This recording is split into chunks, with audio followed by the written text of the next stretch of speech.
और अब इंटरनेशनल सतह पर पाकिस्तान और अफगान तालिबान के दरमियान जो मुज़ाकरात हो रहे थे उसका तज़किरा करते हैं। तुर्की और कतर की सालसी में ये मुज़ाकरात हुए, 3 दौर हुए और तीसरा दौर में बेनतीजा ख़त्म हो गया है। आर्जी जंगबंदी तो कायम है मगर मुस्तकिल अमन के लिए क़याम अमन के लिए कोई पेशरफ्त नहीं हो सकी है, जिससे दोनों ममालिक के दरमियान बेएतमादी की लहर पैदा हो रही है और पाकिस्तान अपने मुतालबे पर अभी भी कायम है और अफगान तालिबान से तहरीरी तौर पर लेने को तैयार है कि उनकी सरजमीन पाकिस्तान के खिलाफ इस्तेमाल नहीं होगी।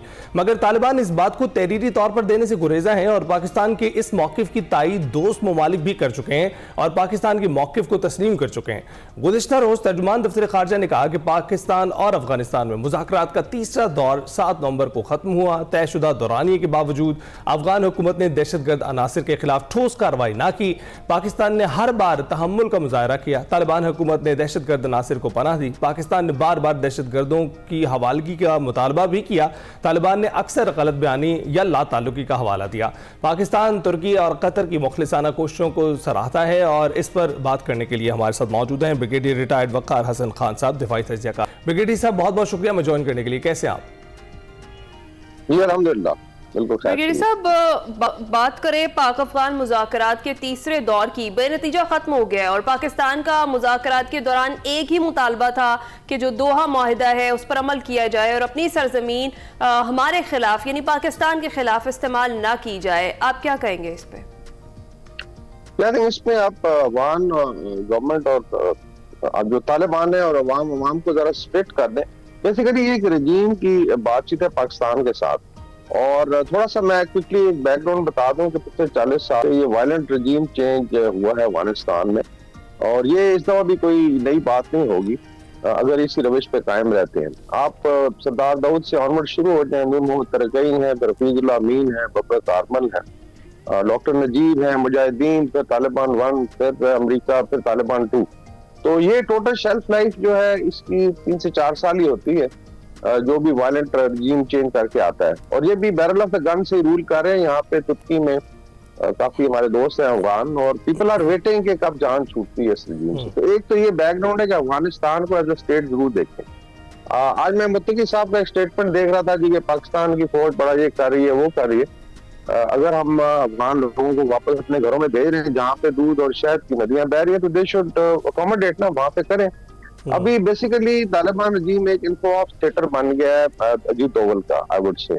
और आपने देखा है कि बेसिकली हाथ में कुछ भी नहीं है, सिर्फ लफाजी और बयानबाजी है। लेकिन अभी इंटरनल प्रेशर भी बहुत ज्यादा है। आई थिंक अभी जो रिपोर्ट्स आ रही हैं क्योंकि यहाँ पे भी तुर्की में जो डिविडेंट एलिमेंट्स हैं जो होते हैं यहाँ पे जो बेसिकली अफगान रिप्रेजेंटेटिव हैं लाइक अब्दुल दोस्तम है, बाकी सब लोग हैं जो वापस जाना चाहते हैं। इसी तरीके से नॉर्दर्न रेजिस्टेंस फ्रंट बहुत फाल हो चुका है बदख्शान में और शायद पंजशेर वैली में।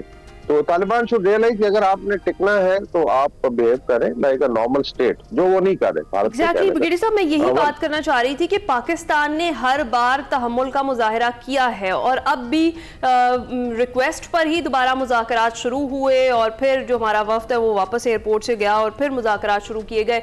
तो क्यों ये समझ नहीं आ रही बात अफगान तालिबान को कि अगर बार बार तहम्मुल का मुजाहरा किया जा रहा है तो ये इस हमारे पेशेंस को जो है वो टेस्ट ना करे, क्योंकि इसका खुमियाजा इन्हें ही भुगतना पड़ेगा। आई थिंक 2 रीजन है। पहले भी शायद बात पे हुई है, जो मेरी यहाँ पे अफगान दोस्तों से बातचीत होती रही है जो पढ़े लिखे लोग हैं। एक जहालत है, लेट्स बी वेरी फ्रैंक, जो लीडरशिप है पूरी देखने में कितने लोग पढ़े लिखे हैं। और दूसरा एरोगेंस है, ये जो है ना इनविंसिबिलिटी का एक आई वुड से बबल जो यार दोस्तों ने क्रिएट किया पाकिस्तान में, ये हकीकत में कोई ऐसी चीज नहीं है। पिछले 150 साल से तो अफगानिस्तान ऐसे ही चल रहा है, मतलब इसने कभी let's say as a state behave ही नहीं किया। मेनली या आई है बड़ी पावर ने आके रूल किया, आपस में लड़ते रहे। तो ये जो इनविंसिबिलिटी का एक I think I would say खन्नास है दिमाग में, हम बड़ी चीज है। देखें, आपके घर में कोई आए तो ठीक है गुरिल्ला वॉर आप कर सकते हैं, लेकिन नेबर्स के साथ तो आप बाउंड्रीज नहीं बदल सके ना, ईरान की बदली ना सेंट्रल एशिया की ना पाकिस्तान। तो ये आई थिंक एरोगेंस भी जल्दी खत्म हो जाएगी। बाकी जो है तुर्की का आई थिंक बहुत बड़ा हाई पावर डेलीगेशन अभी जा रहा है। आई थिंक अभी इसी हफ्ते शायद आज इसमें डिफेंस मिनिस्टर है, फॉरेन मिनिस्टर है, इंटेलिजेंस चीफ है। वो इंशाल्लाह पाकिस्तान जाके इस्लामाबाद में मोस्ट प्रॉब्ली मॉनिटरिंग मैकेनिज्म पे बात होगी। और दूसरा अभी देखें सिर्फ इंटरनल प्रेशर अगर आप कैलकुलेट करें बहुत ज्यादा है। I have talked to one diaspora. They are just waiting यार जान छुड़ाए हमारी। ब्रिगेडियर साहब, ये जहालत, इसको जहालत कहेंगे, एरोगेंस कहेंगे या वनरेबिलिटी कहेंगे? क्योंकि हम माजी में देख चुके हैं कि अफगानिस्तान को किसी न किसी की ज़रूरत होती है टू लीन ऑन, और झुकाव की ज़रूरत होती है, और उस झुकाव की मदद से ही वो आगे अपनी पॉलिसियां तरतीब देते हैं। तो अभी आपको क्या लग रहा है कि मुज़ाकरात जो है बेनतीजा रहे हैं, इसके आगे मुस्तकबिल क्या होगा? क्या मज़ीद मुज़ाकरात किए जाएंगे या फिर अब तयशुदा है कि जो भी मुज़ाकरात हुए हैं वो नाकाम रहे?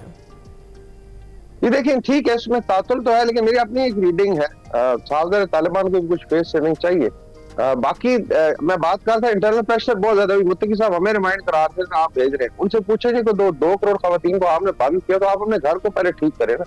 तो आजकल 21st सेंचुरी में कैन यू अफोर्ड इट कि आप 2 करोड़ खवातीन, हाफ ऑफ द पॉपुलेशन को बंद किया हुआ है, हजामों की दुकानें बंद हैं, आप एक खास तरह की निकर पहन के फुटबॉल खेल सकते हैं, आपने सारा फाइन आर्ट्स को बंद किया हुआ है। इस तरीके से स्टेट्स नहीं चलती। और अफगान जो है, उन्होंने पिछले 20-25 साल में जो मुझे तो कुछ ना कुछ आई वुड से एक टेस्ट दिया है, वहां पे सिस्टम डेवलप हुआ था।